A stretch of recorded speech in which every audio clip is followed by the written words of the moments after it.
Mahilig kasi ako sa papaya. Parang ito papaya. Hi guys! So magluluto tayo ng pananghalian. So lulutuin natin yung tinulang manok. So meron na tayo ditong manok. Meron na tayong papaya, sibuyas, luya, tsaka chicken nor cube, salt, pepper, and then betchin, tsaka patis. So pinapakuluan lang natin yung tubig. So antayin natin kumulo. Tapos ilalagay natin yung mga sangkap. So ilalagay na natin yung chicken guys kasi kumukulo na yung water. Ayan. Takpan muna natin. So ilalagay na natin yung sibuyas tsaka luya dito sa pinapakuluan natin chicken.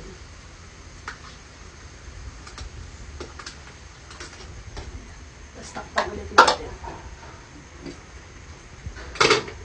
So, ilalagay na natin yung mga seasonings, guys. Itong chicken, nor cube.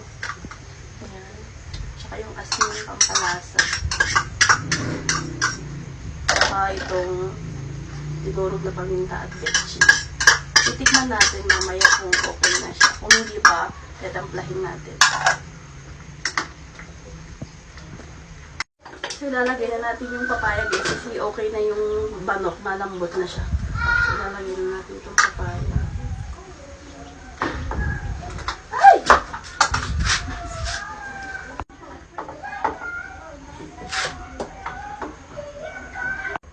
So, yung kamay nila ako. Hinugasan ko na yung kamay. Kasi ang hingin ng aso namin. Ayan, kasi nakatala si Kaya ko. Siko po yung kamay. So, haluin natin siya, guys. And then, ilalagay natin yung patis. Ayan, patis. Hingin ng aso namin.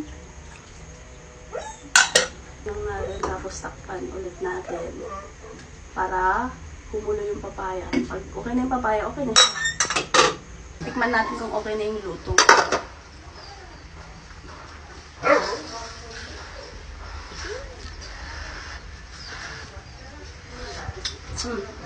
Okay na siya. Then lang natin lumambot yung mga papaya.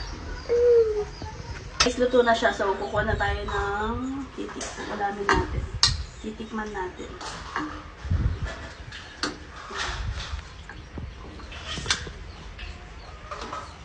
Mahilig kasi ako sa papaya.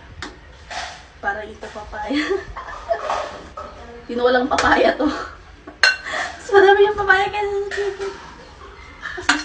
So, aray ko, tikman na natin siya, guys. Mainit. Patong natin sa dede natin.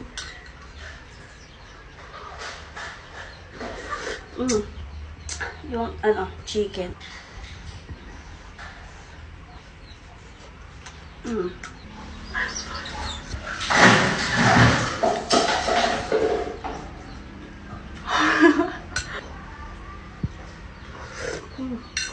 na, guys. Kakain na kami. Bye-bye.